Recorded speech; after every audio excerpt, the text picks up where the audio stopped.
haut et fort. Nous nous sentons très fiers de nous-mêmes. Sur ce, mesdames, mademoiselles et messieurs, nous vous invitons à vivre un moment spécial avec nous, l'entité des flûtistes de l'orchestre philharmonique de l'SNPH, mis en contexte à votre satisfaction. Bonne audition à vous tous et à vous tous. La ponctuation rythme la phrase, suggère les intonations, traduit les nuances de la pensée et facilite la lecture. Et pour revenir également sur la présentation de la fillette de tout à l'heure, elle était justement impeccable dans sa présentation parce que elle a fait ressortir avec tact, vous voyez, les signes de ponctuation à travers son intonation. Un moment spécial avec nous, l'entité des flûtistes. Tout ça, c'était vraiment extraordinaire, vous voyez. Donc, elle a justement fait ressortir avec brio les 6 ponctuations à travers son intonation pour épicer son intervention. C'est à féliciter, c'est vraiment waouh.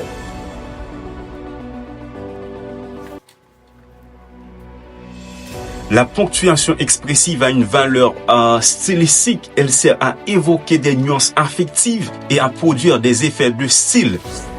Et c'est ce rôle que joue notamment le point d'interrogation, le point d'exclamation et les points de suspension. Et c'est exactement ce qu'on va voir.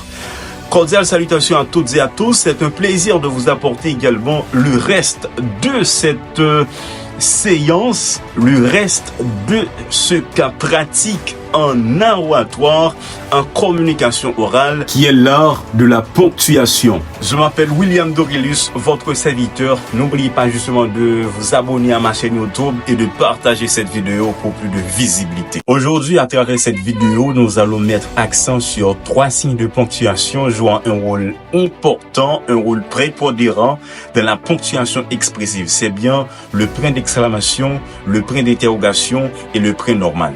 On n'est pas sans savoir que la ponctuation est pour l'orateur ce que la sève est aux plantes, car elle constitue le véritable essence de la vibration quand on veut faire passer ses émotions. Donc, quand l'orateur lit un discours, l'auditoire doit être capable de savoir quand il exprime la peur, la colère, la joie, l'exaspération, un doute ou encore mieux une question. Pour cela, il faut qu'il maîtrise très bien ces signes de ponctuation submentionnés.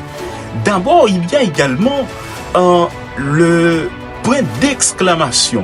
Le point d'exclamation exprime également ce qu'on appelle l'étonnement, l'exaspération, l'admiration. Par exemple, waouh, quelle magnifique journée! Ce que je veux vous montrer, c'est que l'orateur qui lit ne doit pas se contenter tout simplement de dire des mots, mais il est celui qui doit justement montrer ce qu'il dit à travers les mots. Il y a le point d'interrogation. Bon, comme vous le savez très bien, le point d'interrogation, cela sert à poser des questions. Mais il est important de vous rappeler quand même que une question doit se faire différencier d'une affirmation. Pourquoi je dis ça? C'est parce que souvent je rencontre des gens qui gardent la même intonation pour une question comme s'il s'agissait justement d'une affirmation. Par exemple, est-ce que tu as rencontré ta maman? Mais ça devrait être une question quand même. Donc, au lieu de dire est-ce que tu as rencontré ta maman, mais c'est est-ce que tu as rencontré ta maman? Vous voyez?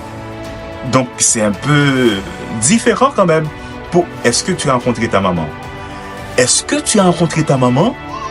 Vous voyez, donc, il faut faire la différence dans votre œuvre. Et pour finir, il y a le point normal. Normalement, longtemps, on savait dire que toute phrase commence toujours par une lettre majuscule et se termine par un point. Et ce point, c'est un point normal. Ce point normal, quand il est là, il nous dit que la phrase est terminée. Ou encore, l'idée que l'on voulait faire passer dans la phrase est terminée. Alors, l'idée que l'on voulait faire passer, vous voyez, dans sa prise de parole, est terminée. Il se fait ressentir dans la voix par une pause, un arrêt slow. Maintenant, remarquez bien, quand on parle, il y a 2 phénomènes qui se produisent. Un phénomène ascendant et un phénomène descendant.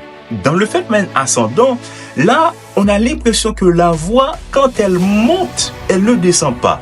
Par exemple, tu as regardé le match, vous voyez? Donc, on a l'impression que la voix reste en l'air. Et le second se caractérise par la descente de la voix à un ton normal. Par exemple, oui, je le regardais. De là, on peut comprendre si ma phrase n'est pas terminée par un point normal, ma voix reste en l'air. Donc, maîtriser sa ponctuation, c'est maîtriser chaque battement de son cœur. Merci d'avoir regardé la vidéo. N'oubliez pas justement de partager, de commenter, de liker cette vidéo et surtout de vous abonner à ma chaîne YouTube. À très bientôt pour une prochaine vidéo. Ciao.